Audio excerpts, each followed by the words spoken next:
Հարգելի քաղաքացիներ, շատ կարևոր է հասկանալ, մենք այսօր ինչ երկրում ենք գտնվում։ Մենք գտնվում ենք մի երկրում, որտեղ սահմանադրական կարգ այլևս գոյություն չունի, որտեղ չկան սահմանադրական ազատություններ։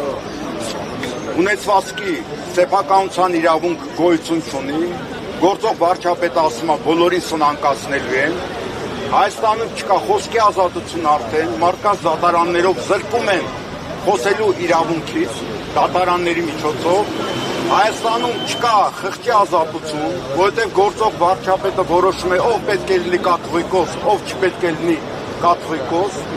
Հայաստանում չկա անմեղության կանխավարկածը եւ գործող վարչապետը հրահանգներ է տալու ում բռնել, ում չբռնել, ում ասֆալտին պարկացնել, ով է պետական դավաճան եւ իրավապահ համակարգը դա կատարում է։ Այս ամենը մենք կարանք շատ երկար թվարկել, բայց մենք պետք է հասկանանք, Հայաստանում այլևս սահմանադրություն չի գործում եւ մեր հիմնական խնդիրը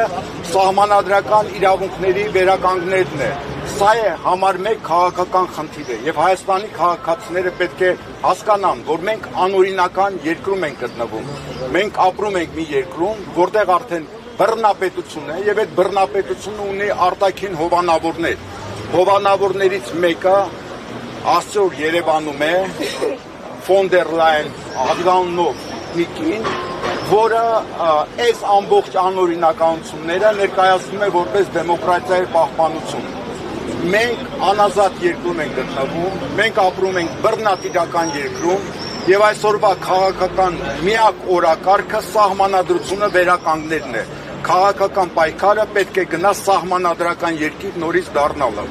Հիմա ձեր ակցիան ինչպես է պատրաստվում շարունակել, որովհետև այստեղ սև վերետավորների պարտ են, իրենք շարերը չեն թողնում առաջ գնալ կառավարության։ Սև վերատավորների դեմ մենք բնականաբար ոչինչ չենք կարող անել։ Մենք միայն կարող ենք դիմել մեր հասարակությանը, բացատրել թե ինչ երկրում ենք մենք գտնվում եւ ինչ քաղաքական օրակարգ է մեր առաջ։ Քաղաքացիները պետք է դա հասկանան եւ նաեւ իրենք չպետք է խափնվեն դեմոկրատիա կոչվածին, որովհետեւ այն դեմոկրատիան, որը մեզ առաջարկվում է, դա դեմոկրատիայի ավարտն է եւ իրեն դեմոկրատական կոչվող Եվրոպական միությունը այսօր ոչնչացնում է դեմոկրատիայի վերջին նմուշները Հայաստանում աշխարհաքաղաքական նպատակներից ելնելով։ Մենք չպետք է խափնվենք այդ ամենին, մենք պետք է հասկանանք, որ մեր խնդիրները մենք ենք լուծելու։ Որևէ բողոք, որևէ մեկին մեզ չի օգնի, իսկ այսօրվա ակցիայի նպատակը այն է բացել դեմոկրատիայի անունից հանդես եկող այդ մարդկանց իրական դիմակները։